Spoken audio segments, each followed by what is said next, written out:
Hello everyone, welcome back to my YouTube channel Amit Physiotherapy Classes.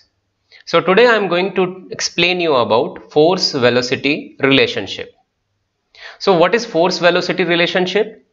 Force velocity relationship is going to describe the relationship between the velocity of the muscle contraction and the force going to be produced. Therefore, it is going to provide an explanation for what happens during the concentric and eccentric muscle contraction. So basically, with what velocity the muscle is going to be contracted, whether the velocity is on the higher side or the lower side, and due to which what amount of force is going to be produced, that relationship we are going to read here in this topic. And it is going to provide an explanation that what happens when the muscle is going for lengthening and what happens when the muscle is going for shortening.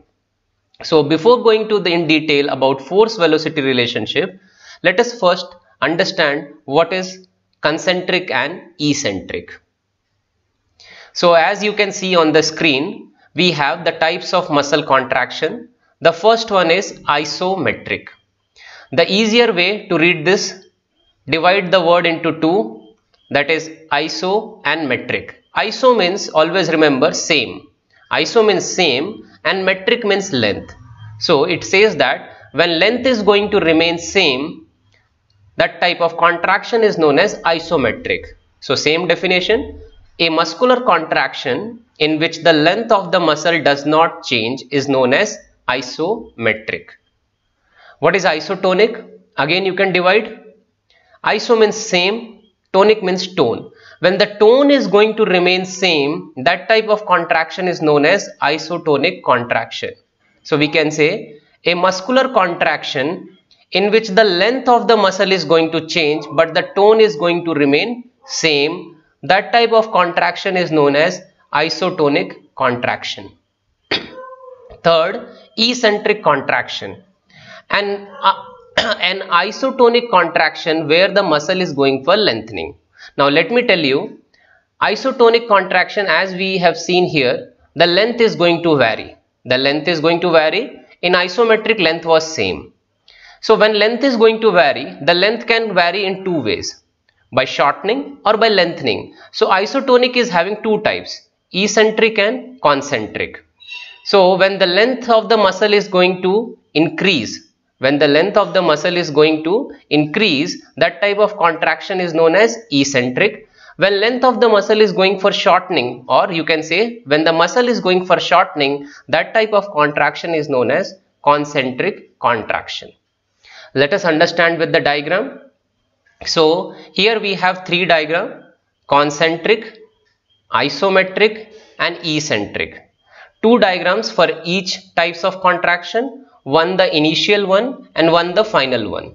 In initial concentric diagram, if you see, the muscle length is this much from here to here. You can assume like roughly it is 7 centimeters, just for explanation. And as we know, concentric means the length of the muscle is going to decrease, or we can say shortening of the muscle. So the final diagram you can see, it is now only 5 centimeters. So there is a change in the length of the muscle, you can say as the shortening of the muscle, that is known as concentric. Isometric, as the name, iso means same, metric means length. The length is not going to change, the only tone is going to change here. So you can see length is same in the both the scenarios. Last one, eccentric one. In eccentric contraction means lengthening of the muscle. So initial diagram you can see, this is the length of the muscle around 5 centimeters, and when the length is increased, so this type of contraction will be known as eccentric contraction. So when length is increasing, eccentric; when the muscle is going for shortening, concentric; and when the length is going to remain same, isometric. So again with one diagram, here one diagram in which you can see the joint is in 90 degree. The joint is in 90 degree here. This is our biceps muscle, this is our humerus bone, this is our forearm bone, radius and ulna. Same diagram in all three.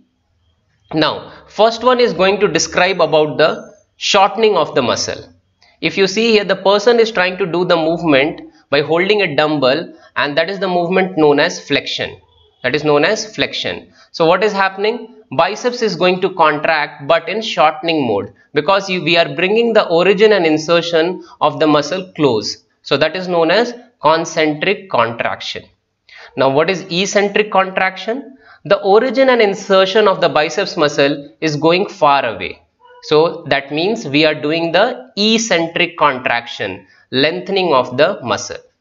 But in the case of isometric contraction, the joint is not going to move. The joint is not going to move, but what we are doing, we are holding a dumbbell of 10 pound or 15 pound for a longer duration period of time in the 90-degree of angle. So what we are doing, we are not changing the length of the muscle, neither shortening, neither lengthening, but we are trying to hold that weight for longer period of time, and the tone is going to increase in that scenario. So this type of contraction is known as isometric contraction. So now basic is clear. Let us come on to the force velocity relationship. Now we are going to understand this force velocity curve in three phases. First one, we are going to understand about what is happening in concentric, what is happening in isometric contraction, and what is happening in eccentric contraction. So keep in your mind three things we are going to learn here. One, concentric, isometric, and eccentric. So understanding the graph first. This velocity one is the x-axis, the force one is our y-axis, and in the center you can see one line is going to be represented, which is showing the path that it is 0. So on this side the numbers will come like 1, 2, 3, 4, 5. This side also the number will be 1, 2, 3, 4, 5. Now please do not focus on this negative and positive first now. Please do not focus, otherwise there will be a confusion. Just focus on the numbers. Okay. Now the graph which is on the right side of this line, right side of the line, that is going to explain about the concentric, and the remaining part which is on the left side, of this graph, is going to explain about the eccentric, and the center line is going to explain about the isometric. So let's move further. So what does this graph says? That in a type of concentric muscle contraction, as the shortening speed is going to decrease, the tension in the muscle is increasing. So how we can understand in another way? Let us see with another diagram. Okay, this is the another diagram. Now as I told you, this part of the graph is going to describe about the concentric contraction, and this type of the graph is going to describe about the eccentric contraction. As we know, concentric contraction means shortening of the muscle. So you can see here the person is trying to do the biceps curl, bending the elbow flexion by using the help of the biceps muscle. So this is known as concentric contraction, where you are doing shortening. Now what does this graph represents? As I told you, you have to consider this is 0, 1, 2, 3, 4, 5, and this is representing the velocity, and this is going to represent the force. This line is going to represent the force. You can see here force one is there. Now if this graph, this red line is moving towards this, it means the velocity is increasing, because you can see here 3, 4, just imagine 5 meters per second. The velocity is increasing. But what happens here? When the velocity increases, the force is reduced. You can see here, for example, you keep this also 1, 2, 3, 4, 5, 6. Means what amount of force is going to be produced. Now if the velocity is around 4, you can see here, if you correlate this graph, the force is produced is less. So when the force produced, what we understood here, if the velocity is going to increase, the force produced is less.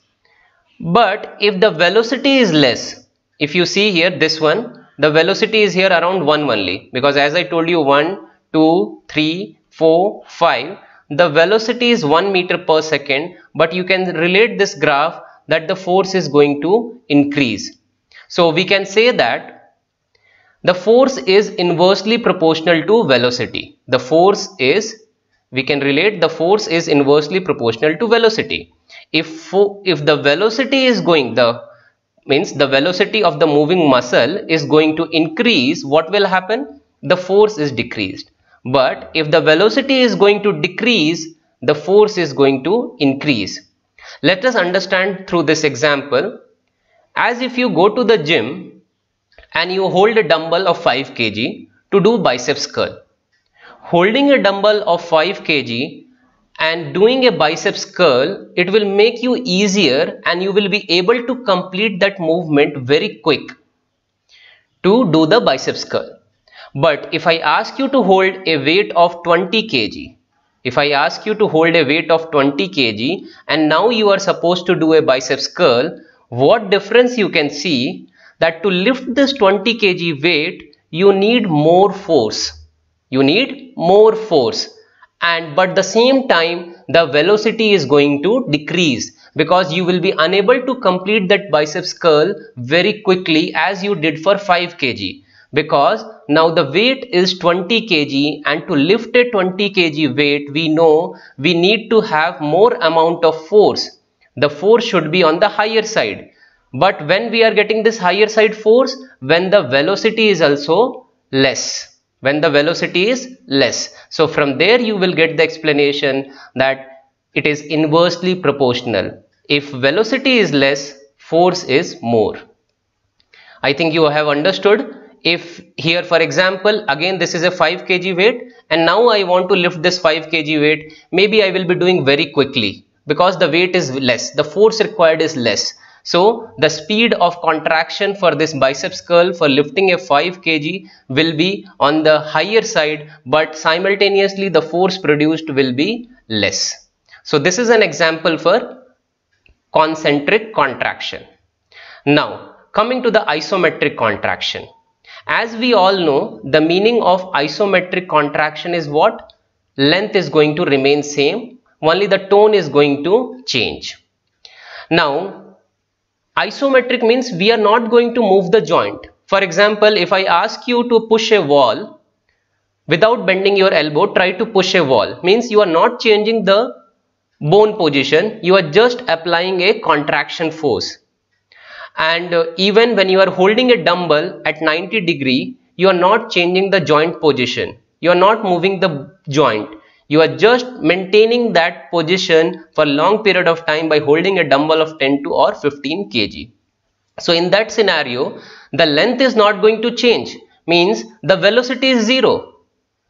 When length is not going to change, it means you are not moving the muscle, neither in shortening, neither in lengthening. So the velocity is going to remain zero, but the force produced will be more than the concentric contraction.